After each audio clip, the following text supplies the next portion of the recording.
Hello guys, ayan, nag-session na Pilipino kayo magawa tayo ng kinilaw for this video. Hello to all my subscribers. For this video is about to making a kinilaw.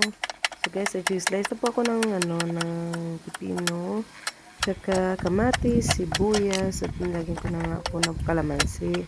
Kasi yan talagang favorite ko na pagkain ang kinilaw. So yan, nilagyan ko na ng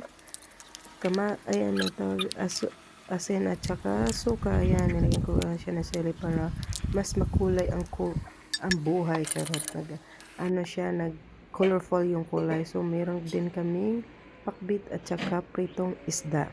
So ayan na, wala naman kami kamote or saging or kung ano man. Nag-rice na lang kami. So kain-kain tayo guys. Medyo late na nga yung tanghalian namin kasi matagal na tanghali na kami na nakapamaligi. So ayan, may mga prutas din kami na nabigay. Maraming salamat po sa nagbigay ng prutas. God bless po ate. Thank you so much. So ayan na guys, uupo na tayo at kakain na po tayo. So ito yung kinilaw. Panoorin nyo kanina kumakain. At para kayo naman ay mabubusog. Talaga naman.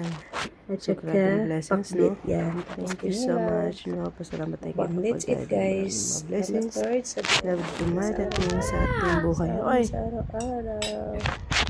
Wala kang naka. No. Let's eat, guys. Ang sarap ng kain namin. Busog na busog kami talaga naman. Sobrang busog kami. So, ano na yan? Sa pagkain na yan. Kasi masarap yung ulam. Live tayo, be? My favorite food is kinilaw.